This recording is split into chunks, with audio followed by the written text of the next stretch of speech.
வணக்கம். நம்ம இந்த சீரீஸ்ல தி சைக்காலஜி ஆஃப் மணி புத்தகத்தோட சம்மரி பார்த்துட்டு இருக்கோம். இதுவரைக்கும் அறிமுக சுருக்கம் மற்றும் அத்தியாயம் 1 பத்தி பார்த்திருக்கோம்.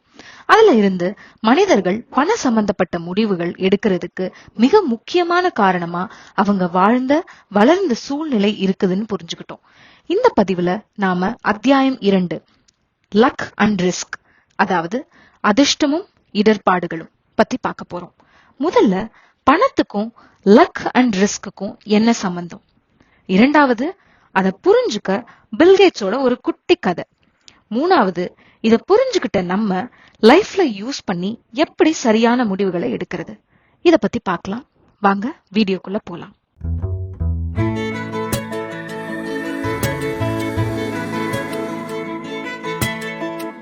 வாழ்க்கையில ஒருவருடைய வெற்றிக்கும் தோல்விக்கும் பின்னாடி அதிர்ஷ்டம் கண்டிப்பா ஒரு சின்ன பங்காவது வகிச்சிருக்கும். இத நம்ம இல்லைன்னு சொல்லவே முடியாது. நம்ம எவ்வளவு பெரிய உழைப்பாளியா இருந்தாலும், வேலை தெரிஞ்ச ஆளா இருந்தாலும், ஒரு பெரிய வெற்றியை பாக்குறதுக்கு அதிர்ஷ்டமும் தேவை. வெற்றியோ தோல்வியோ அத பெருசா பாக்குற அளவுக்கு அது அசாதாரணமான விஷயமும் இல்ல, ரொம்ப கவலைப்பட்டு உடைஞ்சு உட்கார்ற அளவுக்கு ஒரு துயரமான விஷயமும் இல்ல. ஏன்னா அதுல அதிர்ஷ்டம் அல்லது இடர்பாடோட தாக்கம் கண்டிப்பா இருக்கும். இத பத்தி பேசுறதுதான் இந்த அத்தியாயம். இத புரிஞ்சுக்க பில்கேட்ஸோட ஒரு குட்டி கதையோட ஆரம்பிக்கலாம் வாங்க. பில்கேட்ஸ் மைக்ரோசாஃப்டோட ஓனர். அவரு சியாட்டல் லேக் சைட் ஸ்கூல்ல படிக்கலன்னா இன்னைக்கு மைக்ரோசாஃப்ட்னு ஒரு கம்பெனி இருந்திருக்குமானே தெரியலன்னு பில்கேட்ஸே ஒரு ஸ்டேஜ்ல சொல்லியிருக்காரு. 1968ல யுஎஸ் சியாட்டல் லேக் சைட் ஸ்கூல்ல கம்ப்யூட்டர்ஸ் வருது.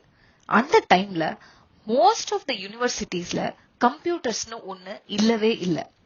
அந்த டைம்ல மொத்தமா 303 மில்லியன் ஹை ஸ்கூல் ஸ்டூடெண்ட்ஸ் இருக்காங்க. மொத்த வேர்ல்டுல 303 மில்லியன். அதுல யுஎஸ்ல மட்டுமே 18 மில்லியன் ஸ்டூடெண்ட்ஸ் படிக்கிறாங்க. இன்னும் சுருக்கி வாஷிங்டன்ல மொத்தமா 2,70,000 பிள்ளைங்க படிச்சிட்டு இருக்காங்க. அதுலயும் ஸ்பெசிபிக்கா சியாட்டல்ல 1,00,000 பிள்ளைகள். இந்த லேக் சைட் ஸ்கூல் முதல்ல கம்ப்யூட்டர்னு ஒண்ணு எடுத்துட்டு வர அந்த லேக் சைட் ஸ்கூல்ல வெறும் 300 பசங்க மட்டும்தான் படிச்சிட்டு இருக்காங்க. அதுல நம்ம பில்கேட்ஸும் ஒருத்தர். 300 மில்லியன் ஸ்டூடெண்ட்ஸ் படிச்சிட்டு இருக்க டயத்துல வெறும் இந்த 300 குழந்தைங்களுக்கு தான் கம்ப்யூட்டர்ஸ் அப்படிங்கிற ஒரு வாய்ப்பு கிடைக்குது. இந்த ஸ்கூல்ல அவ்வளவு பேருக்கு கம்ப்யூட்டருக்கு ஆக்சஸ் கிடைச்சும் இன்னைக்கு ஒரே ஒரு மைக்ரோசாஃப்ட் தான் இருக்கு. சோ இதுல பில்கேட்ஸோட உழைப்பு, ஆர்வம் எல்லாம் கண்டிப்பா இருக்கு. அதோட சேர்த்து அவர் கரெக்டா அந்த டைம்ல அந்த ஸ்கூலுக்கு போனதுக்கு அதிர்ஷ்டத்துக்கும் பங்கு இருக்கு. சரி, லக்கு ஓகே, ரிஸ்க் எங்க இருக்கு இதுல அப்படின்னு கேக்குறீங்களா? அதே ஸ்கூல்ல இன்னொரு ஸ்டூடெண்ட்டும் இருக்காங்க. அவங்க பேரு கென்ட் இவான்ஸ். இவருக்கும் கம்ப்யூட்டர் மேல பெரிய ஆர்வம் இருக்கு. பில்கேட்ஸும் இவரும் க்ளோஸ் ஃப்ரெண்ட்ஸ் அண்ட் நிறைய ப்ராஜெக்ட் எல்லாம் ஒன்னா சேர்ந்துதான் வேலை பார்த்திருக்காங்க. ஒரு டாக்குமெண்ட்ரியில பில்கேட்ஸ் சொல்றாரு, கென்ட் கம்ப்யூட்டர்ல காட்டின ஆர்வத்துக்கு இன்னைக்கு கண்டிப்பா மைக்ரோசாஃப்டோட ஒரு ஃபவுண்டிங் பார்ட்னரா இருந்திருப்பான். ஆனா அது முடியாம போச்சு அப்படின்னு சொல்றாரு. ஏன்னா ஹை ஸ்கூல் கிராஜுவேட் பண்றதுக்கு முன்னாடியே ஒரு மவுண்டைன் ஏறும்போது துரதிருஷ்டவசமா இறந்து போயிடுறாரு. ஒரு வருஷத்துல எவ்வளவு பேர் பண்ற அந்த மவுண்டைன் அட்வென்ச்சர்ல ஒருத்தர் இறந்து போறாரு. கணக்குப்படி 1 in million. பில்கேட்ஸ் பார்த்தது 1 in million லக். கென்ட் இவன்ஸ் பார்த்தது 1 in million ரிஸ்க். ரெண்டு பேருமே அறிவாளி, நல்ல ஆர்வமுள்ள students. But luck and risk அவங்கள எதிர் பாதையில கூட்டிட்டு போயிருச்சு. நாம போடுற 100% உழைப்புக்கு 100% முடிவுகளை இந்த உலகம் எப்பவுமே கொடுக்கறது இல்ல. அதுல கண்டிப்பா லக்கும் இருக்கலாம், ரிஸ்கும் இருக்கலாம்.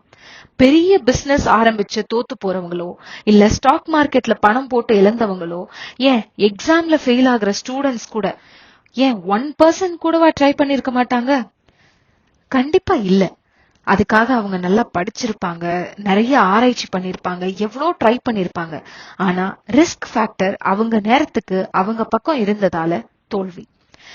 நம்ம பாக்குற பல மாத இதழ், வார இதழ்கள்ல கூட இதோ இவர் நல்ல இன்வெஸ்ட்மெண்ட் பண்ணி சரியா அனலைஸ் பண்ணி ஒர்க் பண்றாரு, ஆனா அவர் இன்னும் ஜெயிக்கல அப்படின்னு யார பத்தியுமே பேசுறது இல்ல.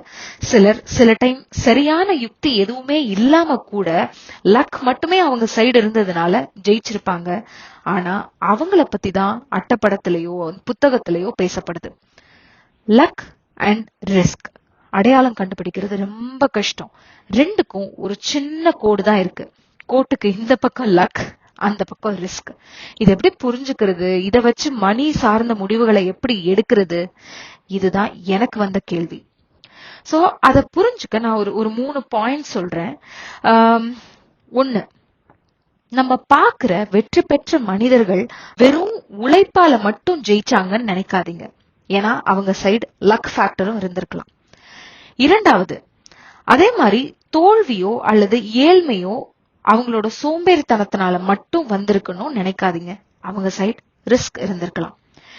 இவரை மாதிரி ஆயிடணும் அப்படின்னு நினைக்கும் போது அவங்க வெற்றியை மட்டுமே பாக்குறோம்.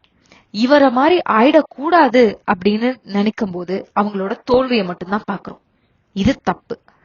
பண உலகத்துல மனிதர்களை எடுத்துக்காட்டா வைக்காம அவங்க பயணத்தை தான் பார்க்கணும். அவங்க எப்படி அந்த இடத்துக்கு வந்தாங்க, அந்த இடத்துக்கு வர்றதுக்கு முன்னாடி அவங்க 1000 வெற்றி பார்த்திருப்பாங்க, 1000 தோல்வி பார்த்திருப்பாங்க. அததான் நம்ம எடுத்துக்காட்டா வச்சுக்கணும். வெற்றி தோல்வி இரண்டையுமே சரியா கடந்து அடுத்த படியை நோக்கி இன்னும் தைரியமா முன்னேறதுதான் சரியான பாதையில நம்மளை கூட்டிட்டு போகும்.